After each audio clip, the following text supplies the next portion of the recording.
Welcome everyone to Enlightened Conversations, and I'm your host, Tammie Pike. And today I have the honour of talking to Pollyanna Darling. So thank you so much, Pollyanna, for coming and being part of the show today. Thanks for having me. I'm excited. Me too.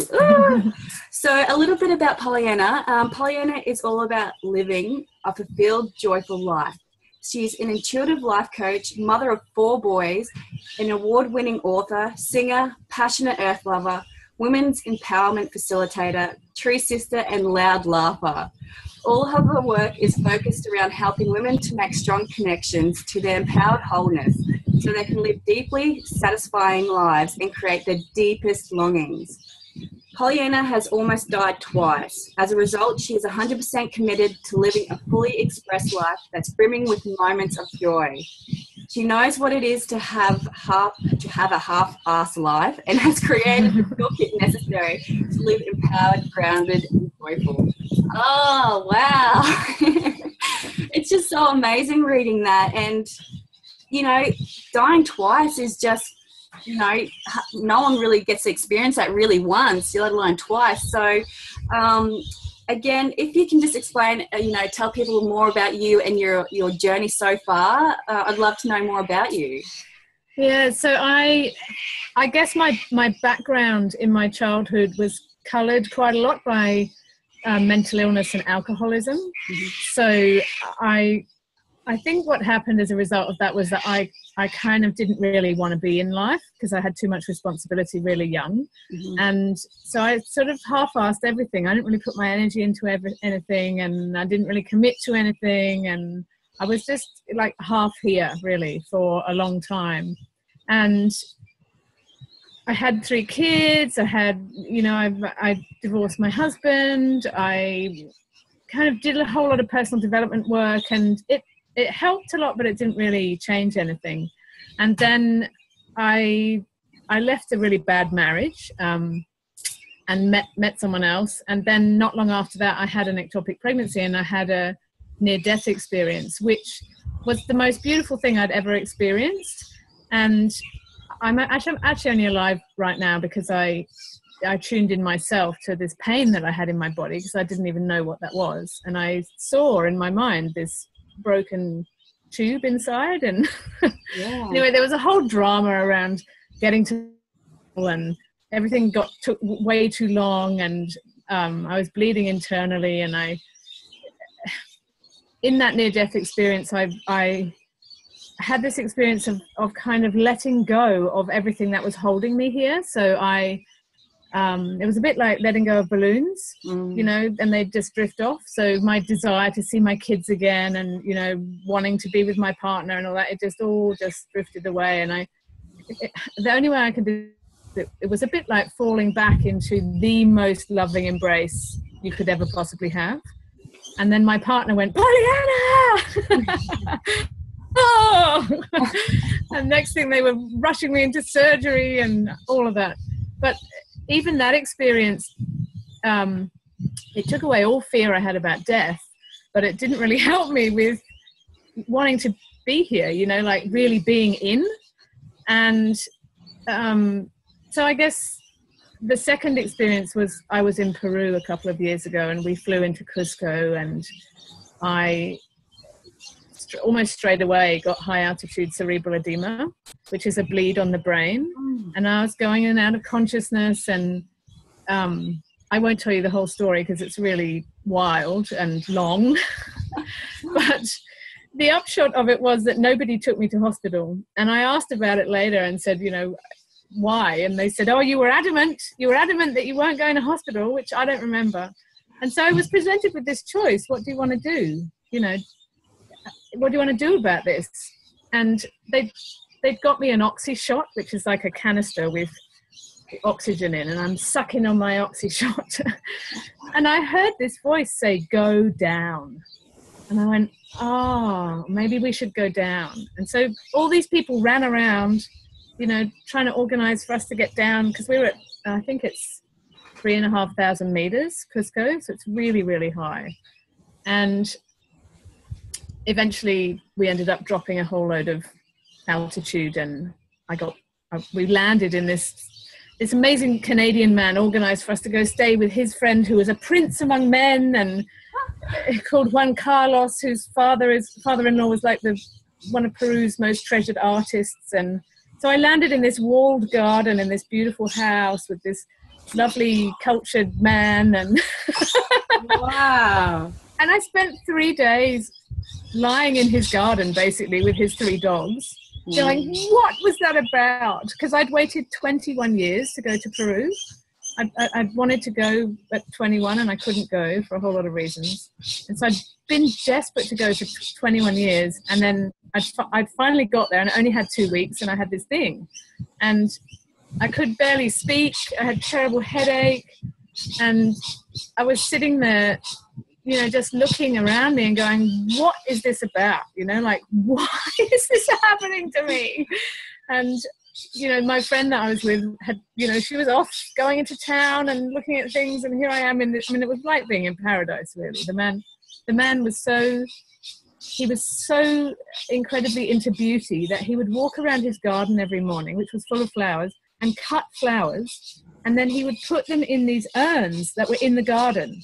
So he'd cut flowers from the garden and put them in urns. So it was just the most spectacularly beautiful place. There were hummingbirds. Oh. And yeah, so I was like sitting under a tree in the garden with the hummingbirds going, and just going, what is this about? You know, like, and I looked up at the Andes, which every time I looked at them, they made me cry because they're just amazing. And I had this like rush all through my whole body of, you know, you've just half-assed your whole entire life. And here you are, you got given a choice, and I could have stayed up in Cusco. I could have said, oh, don't worry about it, you know, and I would have been dead in about an hour. Because most people who get high altitude cerebral edema, once they go into a coma, they don't wake up. So, and also the hospital was in Cusco, which was at altitude, so I don't know how they would have sorted that out. But anyway, yeah, I just had this like whole body realization of like, oh, I've just, you know, like 40 something years, I've just not really been in at all. And now I've chosen, I obviously made a choice to not, you know, to not exit right now. And so it was kind of like, oh, I've got all this life. And then for the rest of the trip, it was quite funny because I was going on this group kind of shamanic tour with these Americans, and some of them like to complain. And the tour leader would say to me, what, you know, was that all right for you? Was there a problem? I'd be like, no, I'm alive. I don't care. It's no good asking me. I'm just going to go, yes, it's all amazing. And since then, I've really been really clear that if you're going to be alive, there's absolutely no point half-assing it. It's just, you know, it's like ridiculous because there's no knowing what there is after this. You know, there's no, even in a near-death experience where I got close to whatever that is, you know, you can't get really close to it unless you go all the way through, and then who knows what's beyond that. So if we're here and we actually have life, then, you know, life is so beautiful if you look for joy and living it in a really full way. But I guess it's not that easy to do that either, because there's all this stuff that comes up. So a lot of my work is focused around addressing that stuff, shifting out of that stuff, or soothing that stuff, or seeing it or understanding it, or doing whatever you need to do to go beyond it and into joy. Yeah. Wow. That's just like so much to happen in one lifetime, isn't it, already, you know? I think it's like, you know, come on, Pollyanna, we're trying to give you a message. You have to do it 3 times. Wake up! That's what I felt like was happening, that someone was shaking me and going, wake up. And even since then, I've had more experiences, not that involve death, because I'm pretty clear now that I'm, you know, All right, we're done. We're done with that. Thank you very much. There's enough of that. No further need to experience that, except when I'm, leaving.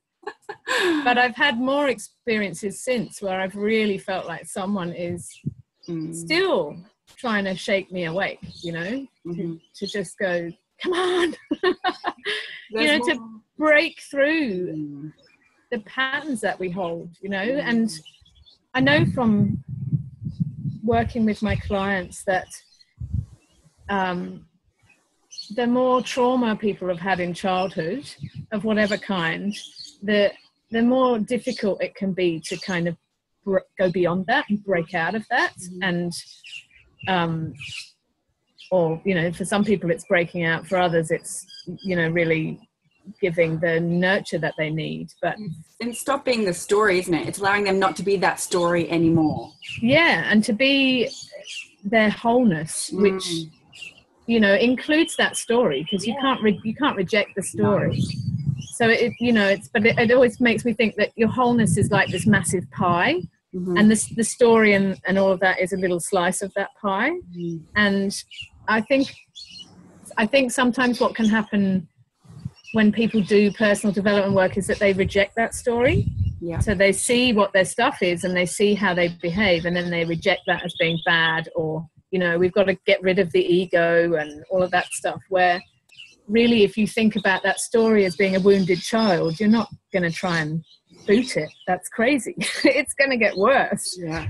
So and wholeness, I guess, is such a potent place to stand in, because it's radical self-acceptance. It's gives you access to so much information beyond the mind, and also contains all the wisdom that you actually need for yourself. Wow, that's amazing.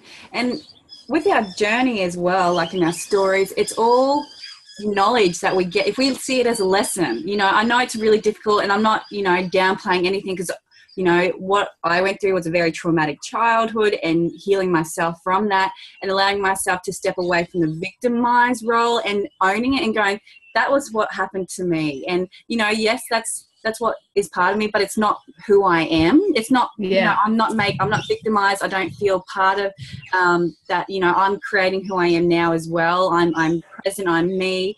And that is just a little part of me, like you said. But it's also, I find I've got so much knowledge. I can connect to so many people and help so many people who've been through the same. You know what I mean? Yeah. It's really been, I guess, in a way, an awakening to see it as a lesson, and to know that it has happened for whatever reason, but now I can help people in the same situation. It's phenomenal how we can do that. And sometimes, we learn our knowledge in not so nice ways, but it's still access that knowledge. You know what I mean? So it makes me think of the pearl in the oyster, because that's an irritation. That's a constant irritation to that. Like, it's uncomfortable. And then there's this beautiful thing that grows there. So I tend not to look at things as lessons, because I think what can happen is that people can get really dismissive around other people's stuff that's going on for them. Like I've been in circles where people have gone, why are you creating that, which is so lacking in compassion. Because even if what's happening to a person is going to grow them in some way, as a human being, to sit in that experience, it's really uncomfortable. And if we could all be more compassionate with one another about our stuff, then that actually it gives people the space to to really lean into that discomfort and find what there is for them in that. So last year, for example, I had a Caesar scar ectopic pregnancy. So it's completely out of nowhere. It's like a miracle pregnancy. I don't know how it happened. I've only got one tube, and I'm like 45, for goodness sake. And there was no reason for it to have happened. It was totally crazy. And I've already got 4 children. I've got 4 boys, and the embryo implanted itself in my Caesar scar. Wow. And so this whole thing unfolded. This whole big thing started happening of, because you can't cut it out. There's most things that you would do normally if you had a wonky pregnancy, you can't do, because it can cause rupture of the uterus and then you bleed to death. And I was like, oh, for goodness sake, like, what is this now? And the only way to deal with it was to have a methotrexate injection into the sac, which is like a chemo injection. And I'm like Mrs. Organic, I'm like the queen of clean, I'm the most ridiculous goody two-shoes you'd ever come across. And I had to have a chemo injection, which was really hard for me, and go through this whole process and have all this, stuff with my partner. And some people people would say to me, oh, what's the lesson in this for you? And it just made me so mad, So after a year of, it's been a year since that happened, and there was a whole lot of stuff that our family went through and that I went through with my partner as a part of that. And what I've taken away from it is the most massive amount of increase in my self-worth, of really seeing how it is that I want to relate to people and what it is that I need, and being able to give myself that. But at the time, there's no way I could have seen that. And what I wanted was for, I just basically wanted my mum. Yeah. I wanted someone to go, it's okay. Yeah. It's all right. You're going to be all right, and we're going to take care of you. And so I'm hesitant always about the lesson thing, because I think it can for some people cause them to switch off and to look at a person and go, well, why are you creating this? Yeah. Well, thank you so much for sharing that perspective, because honestly, I was using it as a way for me to, accept and go to work with that. But if you were to say that to someone else, I could totally understand that would shut them down and go, well, does it mean I can't experience this, or you're diminishing what I'm experiencing? That I'm creating this really bad thing in my life, and that's my fault. There's so much emotional that goes around with that, doesn't it? So thank you so much for doing that, because I don't do it to other people. I do it to me. Yeah. Or, people who've gone through something. So what have you learned? But it's definitely something to be aware of, especially if someone's going through something, not to go, so what are you learning from that right now? Well, and also, people who've done a lot of work on themselves will do it to themselves. Yeah. They'll go, oh God, why am I creating this? Yeah. I mean, I did it last year. I was like, why am I doing this? Yeah. And when I actually looked into it, statistically, it was so interesting, because I went, I'm going to have a look at this. I'm going to see what are the numbers statistically. So I went and I looked at the numbers, because the universe is made up of numbers, there's all these patterns and geometry. And so I went and looked at the numbers, and I went, right, so I've had 4 cesareans and an ectopic pregnancy, and that statistically increases my probability for having this kind of ectopic massively, like through the roof. Yeah. And then, I'm going to share a bit more information than maybe some people want right now. But anyway, we were using the Catholic method for contraception, and we'd been doing that for 8 years. And so I looked at the statistics for that method of not having babies. And there are all these studies. It's really funny when you look into it. There's all these studies. So where men were rock stars at it, they looked at 50 guys over a year. And where men were rock stars at it, there were 4 pregnancies in that year. And then they looked at another 50 guys over a year who were not rock stars at it. And there was something like 25 pregnancies. So I was like, okay, so 8 years of doing that, where there were 4 pregnancies in a year over 50 guys, statistically the odds are rising, and also I'm perimenopausal, and, the eggs are like, oh my God, get out there, quick, make another one before it's too late. So the numbers were like massively against me, but you don't know that at the time. You have no, I had no idea. I didn't even know there was such a thing as a Caesar scar ectopic. I mean, who knows about that? Yeah. So I looked at the numbers and I went, okay, there is a level of order in the universe, and there's also chaos. And the statistical probability of this happening was very high, and I didn't know that at the time. And I had also had a conversation at the beginning of the year with my bestie, and we both kind of said, that's it. This is the year that we do something about our self-worth, having no idea what we kind of then unleashed. Yeah.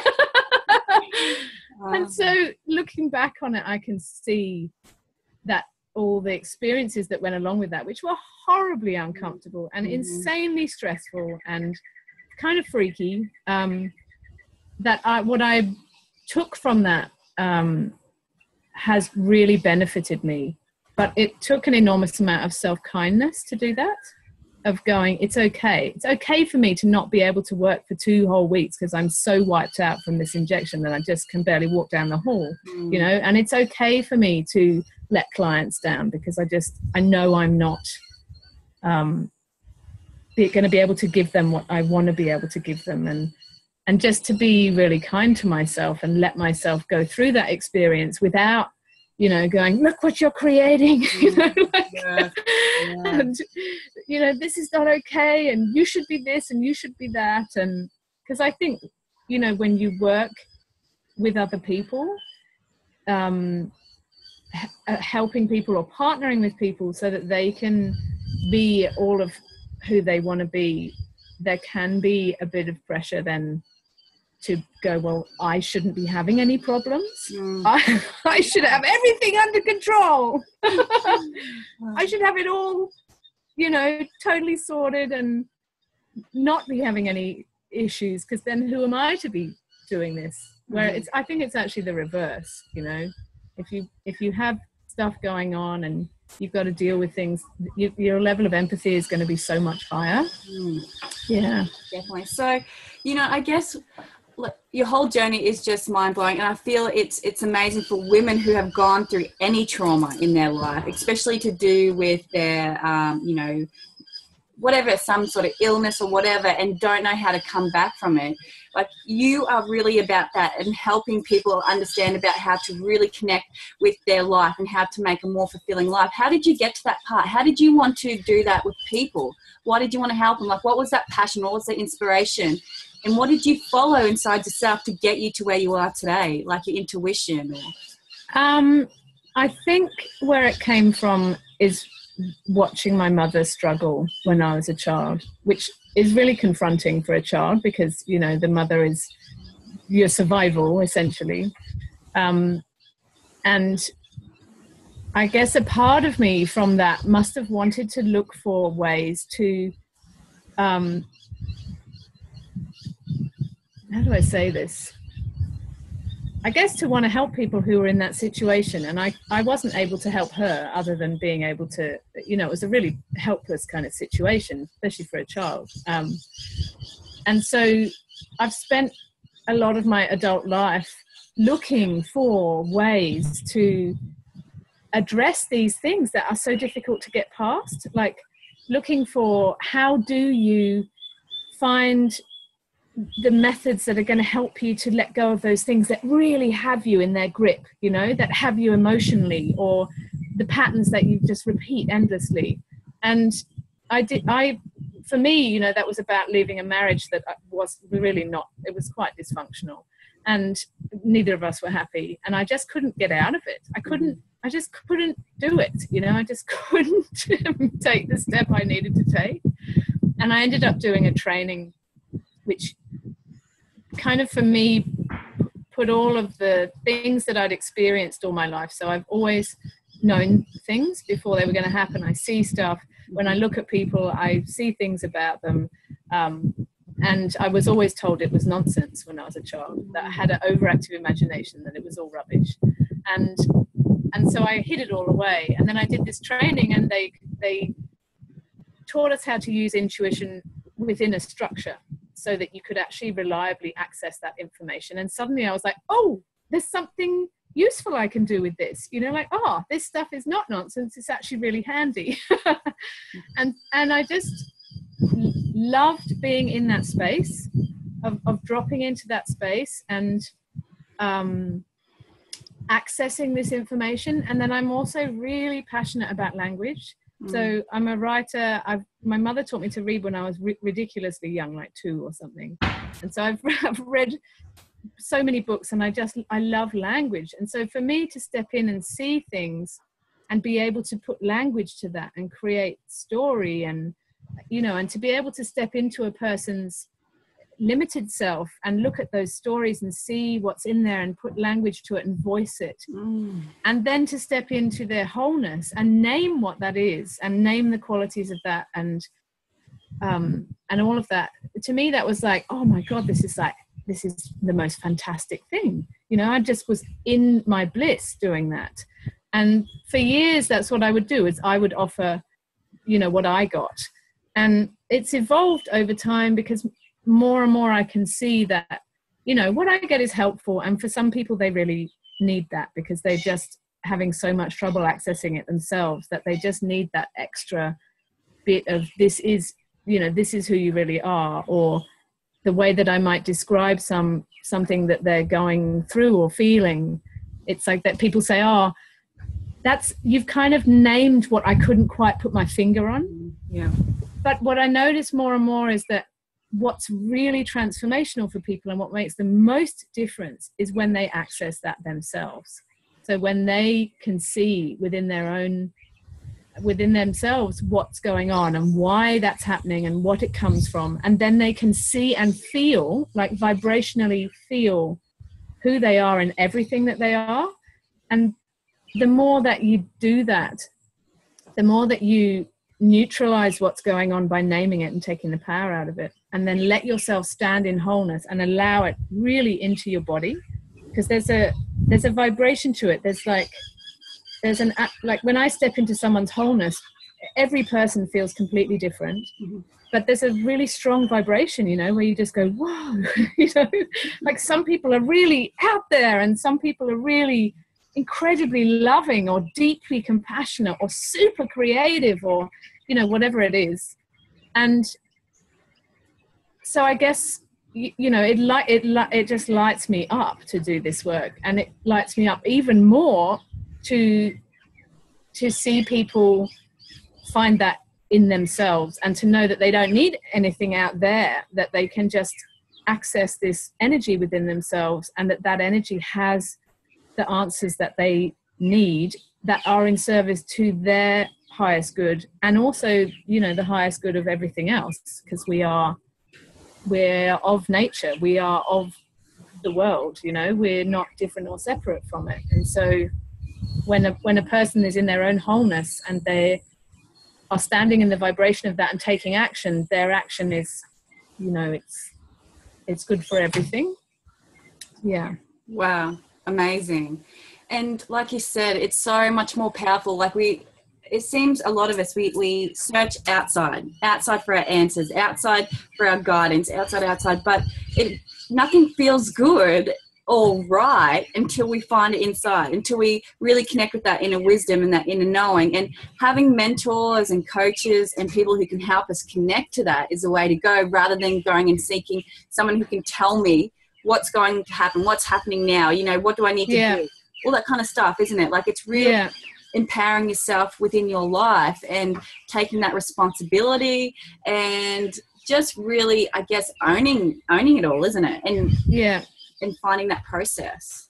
I used to do readings for people, and they would come and they would want to know X, Y, and Z, and I never did future predictions, because I just don't believe in that. And I feel like future predictions are kind of sowing this mental seed, you know. That means that if you say, oh, I saw a guy with brown hair and a weird way of walking, that, you know, the woman's going to be out there looking for this guy with the brown hair and the weird way of walking, you know, and she might meet some guy who's completely unsuitable, but he walks funny, and she's like, well, you know, the psychic told me that I and so I've never done that. But what I noticed was that people come for readings when they are in strife, and they want someone to tell them what to do, or if it's going to be okay, or, you know, and you know, I know what that feels like. We all know what that feels like. It's like, oh, everything's gone to shit and I don't know what to do now. Please, somebody help me do something, anything. And, you know, what's really needed there is not a reading. what's needed there is a process where you say to the person, okay, look, you're really out of your center, and what you need is some love and compassion, and to find your way, to look at what this is that's going on in you and find your way back into your own grounded wholeness. So I stopped doing readings because I just noticed that the same things would happen, and the same, a period of time would go by, and the person would show up again and they'd have the same issue. It would be dressed up differently, but it would be the same thing. And there was no change taking place. Yeah, it is really powerful for people to realize and understand and then experience that those answers are within. Because I guess you can have it as an intellectual idea, oh yes, the answers are within me somewhere. Where are they? I don't know. It's like an idea, but when you start to really embody that and actually feel that inside your own body, that energy and that grounded power of who you actually are, then that just changes everything. Amazing. Because I was like, my daughter was extremely sick when she was little, and she's nearly 3 now, so nearly 3 years ago. And like my first protocol when I was worried or stressed because, I thought I was going to lose her, I'd be onto my psychic. What's happening? What's going on? What do I need to do? I could not connect with myself. And then it went from my child being sick to I don't know what I'm doing with my life. So, give me some guidance. And then it just kept going on. So it was, addiction. It was something I couldn't stop. Well, I could, but, it's something I felt I couldn't. And I needed that. I needed that knowledge and that support because I need to know everything. Yeah. Needing to know everything can wreck everything as well. And the fact that you have this pressure there. This is all, they might say something that triggers your fear or triggers other emotions. So it's a very tricky way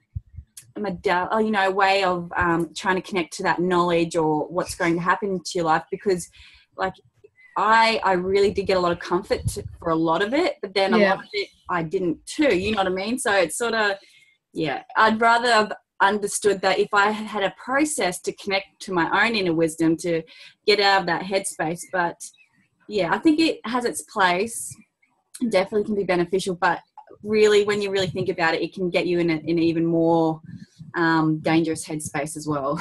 Well, and also I guess it's looking at what you really need in that circumstance, that the drive to go and get an answer from someone else, which is not, I'm not saying it's wrong at all. No. And it could be the right thing to do, but to ask yourself, what's driving this? What do I really need? Do I actually need somebody to put their arms around me and say it's all going to be okay? That's all I need. Yeah. It's like what you really need is love. And so sometimes you'll get that from a psychic. That I know people that do this work that are really loving and compassionate and generous, and sometimes you won't. And I guess we're kind of back to that same thing of like when a person is going through something, what they need is love and support, and from themselves, from yourself as well, to be compassionate with yourself in your situation, and kind, and to be aware that there's always going to be a child in there that's going to be freaking out about what's going on. Yeah. Wow, amazing. So Pollyanna, I guess too, like, with what you've done in your career, I guess, you've written a book, you've a women's empowerment facilitator, a mother, a coach, you know what I mean? Like, how have you been able to, I guess, balance all that and create it into a business today? Like, how have you done that? Not with any particular method. Like when I started coaching about 10 years ago, and when my children were little, I just, tried to fit it in where I could. And, having young children is incredibly demanding, and I wanted to be at home with my kids, and so everything was really busy and really crazy. And so I guess it's all just, if I look back on it, it's all just followed something, and a lot of it was just me following my intuition, following guidance I got for myself, following my gut, following things that I got a hit off, and just there's not particularly any structure, although I've got to the point in my life and my business now where I really need to be a bit more structured. Yeah, definitely. Yeah. And what I notice is that the more you step into what it is that you really want to be doing and that really lights you up, the more resistance there is. And so you need more, you know, for me anyway, I need more structure so that I can deal with the resistance, you know, so that I can go, okay, here I you know, I do this thing that's really clever where I procrastinate without knowing I'm doing it. So I'll set a goal, you know, like I wanted to make this video and to give away to people, and I had this idea a year ago, and it got to 8 months had passed, and I was like, oh, I still haven't done that. Why have I not done that? You know?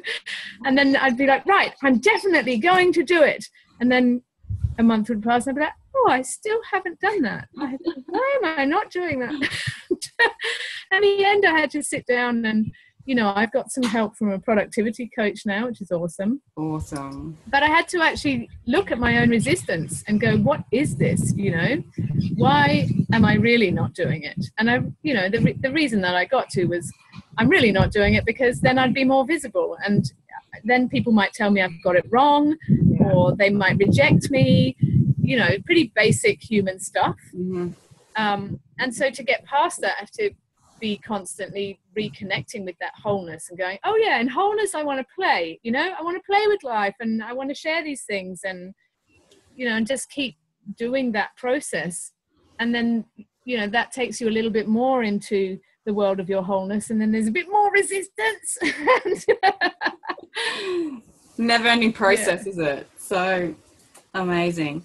And I guess too, like, how do you, for people watching today, you know, and they're feeling in their lives that it's not where they're wanting to be, and it's, you know, again, they feel maybe that they're half-assing it, that they're not inspired or passionate, and, you know, I feel mums can really get stuck into this of, you know, that feeling because they're a mother and they're giving all themselves to everyone and they lose themselves, and so they're just existing, and so existing isn't inspiring, and they just go along in their life, and when things come up, it's like, oh yeah, you know what I mean? Like they don't, because they're so disconnected and stuff. So where is it that they can first start looking, I guess, to really start connecting back to themselves in their life that, you know, you feel works well?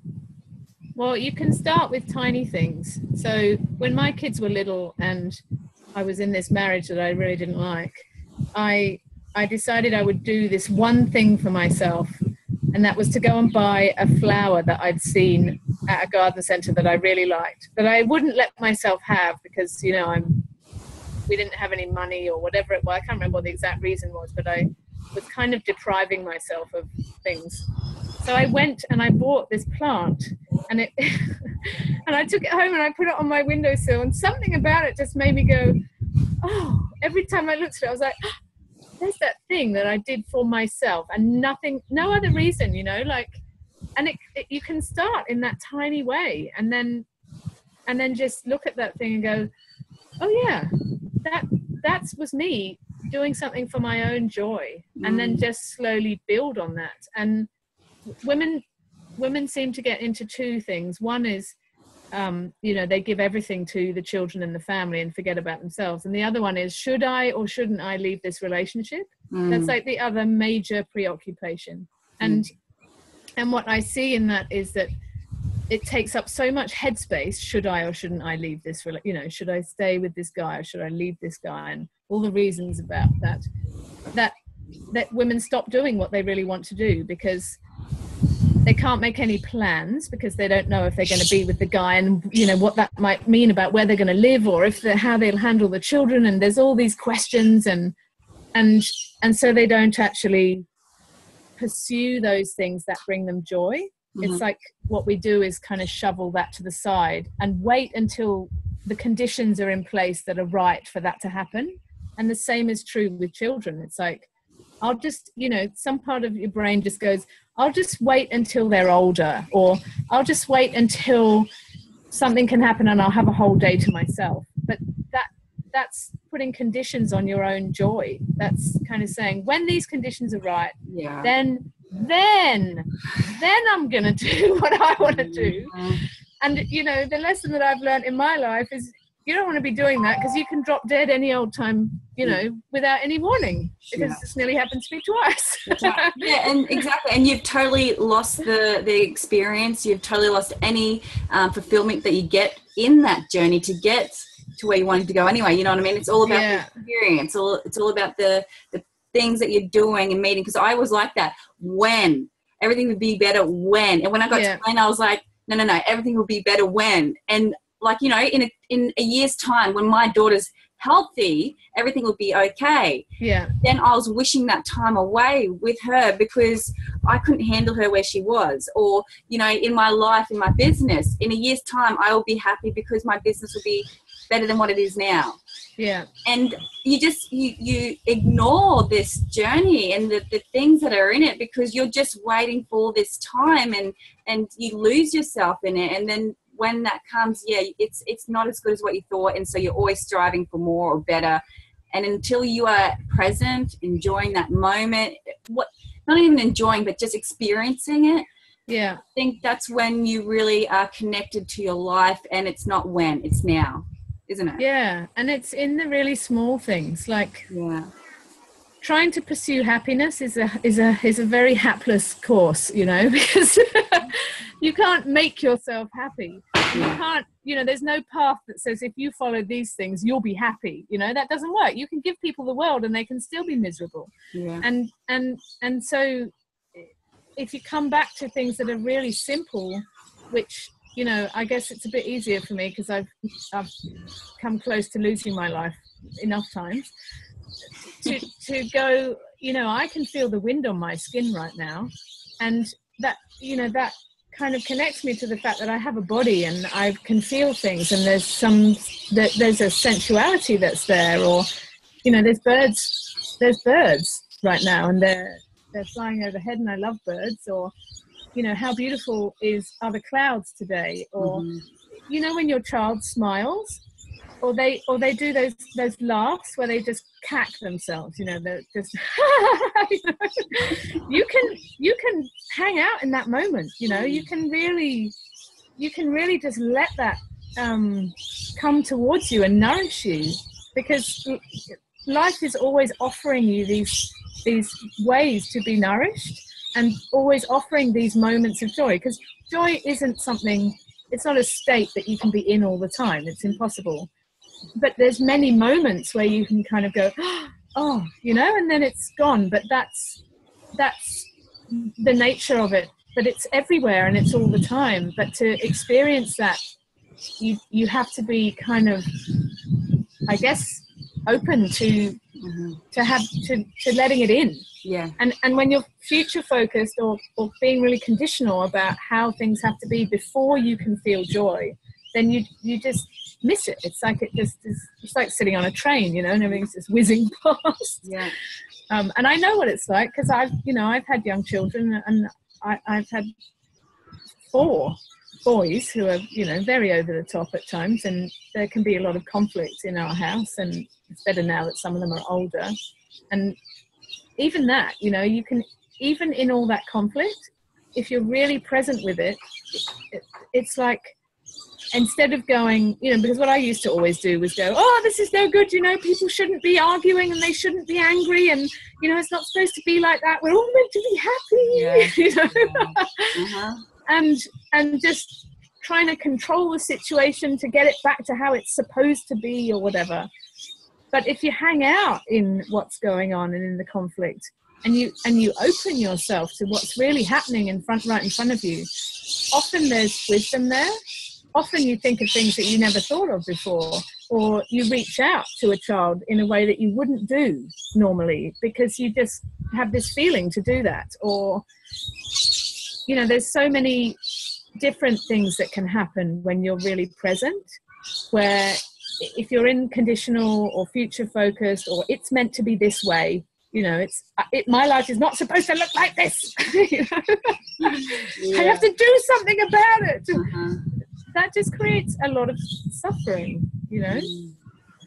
Yeah. So I guess in answer to your question, in a really roundabout way, being open to, and even, you know, making that your mission to kind of to find those moments of joy, to let them jump out at you, because they do. They just kind of appear. And also to do whatever you can, you know, today that's going to bring joy to you. It might be going to buy this plant. And I still have that plant, and it's enormous now. Awesome. I've had it for like 12 years or something. Wow. Yeah, so do those little things that you can do that bring you joy. And they don't necessarily have to even cost any money, you know, like if you make it a real point to absorb what comes off your child when they're laughing their head off, you know, you just can't help it. Even dogs, like, this is ridiculous, but if you go to a beach where dogs are being walked, yeah, there's all these happy dogs. And they're like, I'm at the beach, oh yeah, it's so good. And all you have to do is open yourself to that, and you get this like dose of happy dog. And life is offering us these things all the time. Like, you might walk past a pond and the light is dancing on the water, you know, and you can let that catch your eyes and just have that moment of like, oh, you know, that's so beautiful. And all these things are everywhere all the time. It's just being present and conscious. But we have to try and wrap it up, and I really want everyone to find where this could go on forever. I just love talking to you. You're amazing. But I want people to know where they can find you, and what you do with your coaching and how they can get involved with that and find your book, all that. And we'll also, we'll have all the links and all that in when we post. But if people can find you, where would that be? On fallinginlovewithlife.co, not .com. There's information on there about my coaching and all of that kind of stuff. What I do is work with really committed, courageous people who really want to create that transformation in their lives. And my books are on there as well. And also I did end up creating the video. So I do have the process that I take my clients through on video now, so that you can actually do it in your own home and like have me in your house doing the thing that I love to do. And that's a different address though. So it's fallinginlovewithlife.co/love life. I can give you that link. Yeah. And all you need to do is go there and put your email in, and you get access to the video, and then you can actually do what I've been talking about. Awesome. Wonderful. Yeah. That's amazing. Thank you so much. And do you have a Facebook page, or are you just more on the web? Or I have a Facebook page under Darling Pollyanna. That's my coaching page, and I'm also on Instagram. I love Instagram. Awesome. Yeah. I really prefer Instagram to Facebook because it seems so much more organic and fun, and not so, anyway, I like it. And it's creative. Like it's how I get my dose of creativity. I love taking photographs, and I'm always looking for, images, and then I want to put words to those images, and you put words with an image and it changes the meaning of everything. And so Instagram is my fun. So what's your username on Instagram, so we can find you? Falling in Love with Life. Okay, cool, awesome, fantastic. I'll be getting onto that ASAP. So I just want to thank you again for being here today and sharing your journey and your passion and your knowledge, because you are just a gorgeous human being that I feel so blessed to have crossed paths with. And I feel like I'm smiling from the inside out. So thank you so much, Pollyanna. Yeah, thank you. I feel like that too. I've had big fun. Yeah, definitely. Yeah. Well, thank you everyone for joining us, and look for our Q&A, and where you can find Pollyanna Darling will be posted on my website, Enlightened Conversations. You can find us everywhere. So have a wonderful day, and thank you. Hang on. Oh, sorry. Lucky this can be, what do you call it, my phone and my thing. Yeah. Lucky can be chopped and stuff like